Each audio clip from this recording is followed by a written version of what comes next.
horns that stuck out of its head. They were cruel-looking eyes, too, and seemed able to see every person in the room at the same time. The legs of the Yell Maker, however, were the most curious part of the creature. There were 6 of them, slender and black as coal, and each extended 12 to 15 feet from its body when stretched out in a straight line. They were hinged in several places, so they could be folded up or extended at will. At the ends of these thin legs were immense claws shaped like those of a lobster, and they were real nippers of a most dangerous sort. The prisoners knew as soon as they saw the awful claws why the thing was called the Yell Maker, and Trot gave a little shiver and crept closer to Cap'n Bill. Zog looked with approval upon the creature he had summoned and said to it, "I give you 4 victims, the 4 people with fishes' tails. Let me hear how loud they can yell."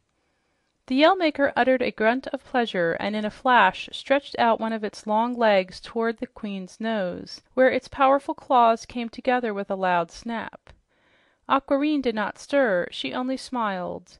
Both Zog and the creature that had attacked her seemed much surprised to find she was unhurt. "Again!" cried Zog, and again the Yell Maker's claw shot out and tried to pinch the queen's pretty ear. But the magic of the fairy mermaid was proof against this sea rascal's strength and swiftness, nor could he touch any part of Aquareine, although he tried again and again, roaring with anger like a mad bull.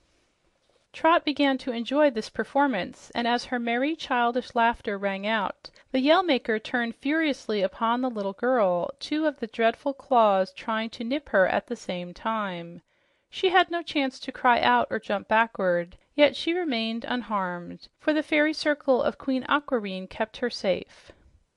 Now Cap'n Bill was attacked, and Princess Clia as well. The half-dozen slender legs darted in every direction, like sword thrusts, to reach their victims, and the cruel claws snapped so rapidly that the sound was like the rattling of castanets.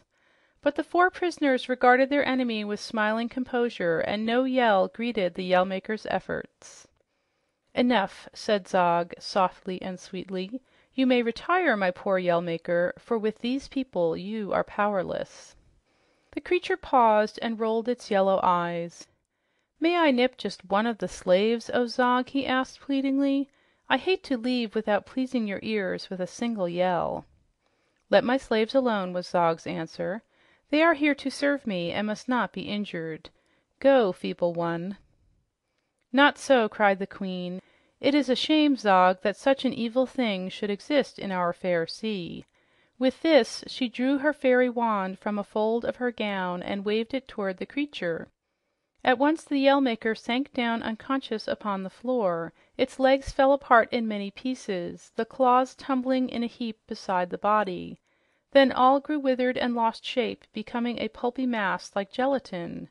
A few moments later, the creature had melted away to nothing at all, forever disappearing from the ocean where it had caused so much horror and pain. Zog watched this destruction with surprising patience. When it was all over, he nodded his head and smiled, and Trot noticed that whenever Zog smiled, his slaves lost their jolly looks and began to tremble. "That is very pretty magic, Aquareine," said the monster. "I myself learned the trick several thousand years ago, so it does not astonish me. Have you fairies nothing that is new to show me?" "We desire only to protect ourselves," replied the queen with dignity. "Then I will give you a chance to do so," said Zog. As he spoke, the great marble blocks in the ceiling of the room directly over the heads of the captives gave way and came crashing down upon them. Many tons of weight were in these marble blocks, and the magician had planned to crush his victims where they stood. But the 4 were still unharmed. The marble, being unable to touch them, was diverted from its course, and when the roar of the great crash had died away, Zog saw his intended victims standing quietly in their places and smiling scornfully at his weak attempts to destroy them. End of chapter 15.